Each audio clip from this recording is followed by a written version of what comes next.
Hello everyone, welcome to self study club. और इस video में हम पीजीटी फिजिक्स के क्वेश्चन 11 से 20 तक डिस्कस करेंगे। और इससे पहले भी हम और वीडियोस बना चुके हैं, तो आपने उनमें से अपने आंसर्स जो हैं वो टैली कर लिए होंगे। तो देखते हैं इसका क्वेश्चन नंबर 11। इन्होंने क्वेश्चन नंबर 11 में पूछा है विच स्टेटमेंट इज इनकरेक्ट। कौन सी स्टेटमेंट इनकरेक्ट है। फर्स्ट में दिया है two equipotential surfaces can not intersect. तो फर्स्ट ऑप्शन तो सही है, A. Line integral of electric field on an equipotential surface is a finite constant. तो सेकंड ऑप्शन इनका सही नहीं है इसमें।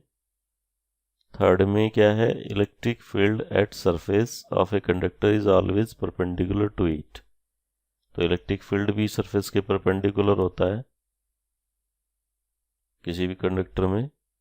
और work done in moving A charge on an equipotential surface is zero. तो ये भी राइट है ऑप्शन, कि अगर कोई इक्विपोटेंशियल सरफेस होती है तो उस पर अगर हम कोई चार्ज मूव कराते हैं तो वो वर्क डन जीरो आएगा वहाँ पे। तो इसमें सिर्फ बी ऑप्शन राइट है। तो चलते हैं नेक्स्ट क्वेश्चन पे। After collision of photon with an electron the photon has. तो क्या चेंज होता है फोटोन में कोलिजन के बाद इलेक्ट्रॉन से। तो इलेक्ट्रॉन से कोलिजन होने के बाद फोटोन की जो वेवलेंथ है वो चेंज हो जाती है, वो लार्जर वेवलेंथ हो जाती है। तो इसमें 12th में बी ऑप्शन राइट है इसका। अब 13th क्वेश्चन। 13th में इन्होंने 4 चार्जेस को प्लेस किया हुआ है स्क्वायर के कॉर्नर पे और स्क्वायर की साइड दी हुई है। तो इन्होंने इंटरेक्शन एनर्जी पूछी है उसके लिए। साइड ए है यहाँ पे स्क्वायर की, तो इसके लिए हम इसके जो डायगोनल हैं स्क्वायर के उनको फाइंड करेंगे पहले। तो जो डायगोनल है स्क्वायर का वो जी ए स्क्वायर हो गया, एक ए बी सी डी हो गया, ये ए है, ये ए, चारों साइड उसकी ए है, और जो डायगोनल बनेगा वो √2 a होगा। तो टोटल पोटेंशियल एनर्जी निकालनी है यहाँ पे। तो ये हो जाएगी 1/4πε0। और अगर ए और बी के बीच में देखें कितनी पोटेंशियल एनर्जी होगी, E is equal to 1/4πε0 Q और -Q upon distance between two charges. और ऐसे यहाँ पे 4 केसेस बने हुए हैं, हर साइड के लिए लेंगे हम यहाँ पे A B B C C D और ए डी के लिए। तो ये 4 टाइम्स तो ये हो जाएगा। तो इसको हम लिख सकते हैं। इसी तरह जब हम डायगोनल के लिए लेंगे यहाँ पे ए सी के बीच में लेंगे, बी डी के बीच में लेंगे, तो जैसे ए सी के बीच में लेते हैं तो +Q और +Q को लेंगे, और बी डी के बीच में लेंगे तो -Q और -Q लेंगे, तो वो भी प्लस हो जाएंगे चार्ज, और डिस्टेंस जो है वो आएगी डायगोनल के इक्वल। तो इस केस में अब यहाँ पे 2 डायगोनल हैं, तो 2 × Q² अपॉन और डिस्टेंस √2a। Q² कॉमन आ गया तो a को भी कॉमन ले लिया यहाँ से, और अब ये जो बचेगा तो √2 - 4। तो ये वैल्यू आनी है, और ये इसमें से ए ऑप्शन में है, इसलिए इसका राइट ऑप्शन ए हो जाएगा। 14th में if refractive index of extra ordinary रे और ऑर्डिनरी रे μ0 और म्यू, तो ये तो ऑर्डिनरी रे के लिए रिफ्रैक्टिव इंडेक्स है और ये एक्स्ट्रा ऑर्डिनरी रे के लिए रिफ्रैक्टिव इंडेक्स है। Then the thickness of a quarter wave plate for lambda. तो थिकनेस निकालनी है, d is equal to lambda wavelength upon 4 × refractive index of extra ordinary wave minus refractive index of ordinary wave. तो thickness find out करने के लिए ये formula होता है। तो d इज इक्वल टू, अब लैम्डा की वैल्यू रख देंगे 6500 × 10⁻⁻10 अपॉन 4 और 1.558 - 1.544, जो इन्होंने यहाँ पे गिवन है ऑर्डिनरी और एक्स्ट्रा ऑर्डिनरी के लिए। इसको सॉल्व करने के बाद ये 11.6 माइक्रोमीटर आ जाएगा। तो इसमें डी ऑप्शन बनेगा 14th के लिए। ये 15th क्वेश्चन में for diffraction at a single slit. The width of the central maximum is, तो width जो है central maximum की wavelength of light के proportional होती है. तो 15th में A ऑप्शन होगा proportional to wavelength of light. 16th में इन्होंने कैपिलरी ट्यूब पे क्वेश्चन दिया हुआ है. Water rises to a height of 10 centimetre in a capillary, और उसी कैपिलरी में mercury falls to a depth of 3.42. तो if the relative density of mercury is 13.6 और एंगल ऑफ कांटेक्ट मरकरी का 135 डिग्री है, तो ratio of surface tensions of water and mercury. तो किसी कैपिलरी ट्यूब में जो लिक्विड की हाइट होती है वो, तो इस फॉर्मूले से हाइट निकलती है. अब यहाँ से हमें सरफेस टेंशन ले लेनी है. तो ये HR रो G अपॉन 2 cos थीटा आ गया. अब इसी को हम वाटर के लिए और मरकरी के लिए लेंगे. टेंशन वाटर में और मरकरी में रेशियो ले लेंगे दोनों में. तो HW R रो W G upon 2 cos theta 1. ये cos theta 1 angle of contact है वाटर के लिए. रेशियो मरकरी में हाइट, रेडियस, मरकरी की density G upon 2 cos theta 2. तो इसमें से अब यहाँ पे क्या वैल्यू बचेंगी? हाइट रहेगी, डेंसिटी वाटर के लिए, और cos थीटा 1 थीटा जो है वो 0 डिग्री होगा वाटर के लिए, तो ये 1 हो गया यहाँ पे. इसमें रह गया यहाँ पे HM rho M cos theta 2.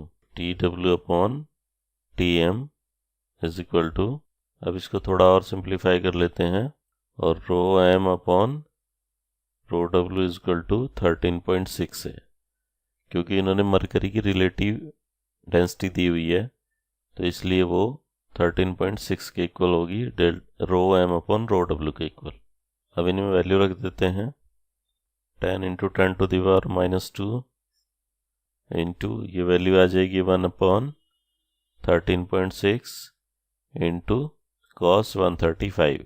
तो यहाँ से सॉल्व होने के बाद इनका जो रेशियो आएगा 0.15. सी इसका ऑप्शन हो जाएगा. 17th इलेक्ट्रिक फील्ड कंपोनेंट्स दे रखे हैं, एक्स एक्सिस का, वाई एक्सिस का, और उसमें पूछा है कि नेचर ऑफ द वेव. तो इसमें magnitude of E X is not equal to magnitude of E Y, क्योंकि यहाँ पे एम्पलीट्यूड दोनों के इक्वल नहीं है. तो अगर एम्पलीट्यूड इक्वल हो जाते हैं वेव के, तो उस केस में तो ये सर्कुलर हो जाती, तो इस केस में बनेगी ये एलिप्टिकल. तो एक तो यहाँ पे यही ख़त्म हो गया कि सर्कुलर के ऑप्शन तो दोनों यहीं पे चले गए. तो सर्कुलर तो ये है नहीं, क्योंकि यहाँ 1/2 E0 है, ये √3/2 E0 है. तो एम्पलीट्यूड अलग अलग हैं, तो इसलिए ये सर्कुलर नहीं हो सकती, तो ये एलिप्टिकल है. अब ए और बी में से देखना है. और अगर किसी वेव को, अगर ऐसे ट्रैवल कर रही है वेव राइट हैंड पे एक्स एक्सिस में, तो उसकी जो इक्वेशन होती है A sin ωt minus kx. तो यहाँ पे इन्होंने ωt माइनस kz दिया हुआ है, तो ये राइट एलिप्टिकल बनेगी. तो इसमें 17th में ए ऑप्शन इसका करेक्ट है. 18th में मास रेशियो दिया हुआ है दो प्लेनेट का इन्होंने, तो MA और MB, दो प्लेनेट हैं ए और बी, उनका मास का रेशियो x है, और डेंसिटी का रेशियो दिया हुआ है इन्होंने, तो डेंसिटी का रेशियो भी ले लेते हैं dA अपॉन dB. तो इन्होंने acceleration due to gravity on their surface, उसका रेशियो पूछा हुआ है. तो acceleration due to gravity A पे GMA अपॉन RA स्क्वायर, और B पे इज इक्वल टू हो जाएगी, अब इनका रेशियो ले लेते हैं. अब यहाँ से MA और MB का रेशियो तो है हमारे पास, लेकिन हमें रेडियस का जो रेशियो है उसको हम कैसे लें? तो वॉल्यूम जो होगा स्फीयर का 4/3 पाई आर क्यूब होता है, और वॉल्यूम किसके इक्वल है? Mass upon density 4/3 pi R cube. तो यहाँ से हम एक रिलेशन लेके आएंगे, तो इन दोनों के जो क्यूब का रेशियो आएगा वो MB upon density of planet B into density of A upon mass of A. यहाँ से D A upon D B Y के इक्वल है, तो यहाँ से वाई आ गया। अब यहाँ इसमें क्यूब था आर का, तो इसकी पावर हो जाएगी 1/3। इसमें रख देंगे अब इसको। तो ये जो है M A upon M B ये एक्स के इक्वल है, X into R B upon R A Y upon X की पावर 1/3 और फिर उसका स्क्वायर। तो ये वैल्यू हो जाएगी एक्स इंटू वाई की 2/3 अपॉन एक्स की 2/3। तो इसमें ये राइट आंसर है। इनका जो रेशियो आएगा एक्स वाई स्क्वायर की 1/3, ये डी बनेगा इसमें ऑप्शन। 19th में the values of M and A. तो एम की और ए की वैल्यू दी हुई है इन्होंने। एम है 3.00 यूनिट, ए है 2.820। तो परसेंटेज एरर निकालना है delta M upon M plus delta A upon A into 100। ये परसेंटेज एरर निकल जाएगा। ये सारी वैल्यूज सॉल्व होके यहाँ से 0.36% आएगा ये। तो इसमें जो परसेंटेज एरर बनेगा वो 0.36% बनेगा सी। 20th क्वेश्चन में इन्होंने करंट का फंक्शन दिया हुआ है I इज इक्वल टू, तो करंट की अगर एवरेज वैल्यू निकालनी है हमें इज इक्वल टू, अब इसको इंटीग्रेट करेंगे डिनोमिनेटर को तो यहाँ तो t आ जाएगा और लिमिट रख देंगे तो t/2 हो जाएगा।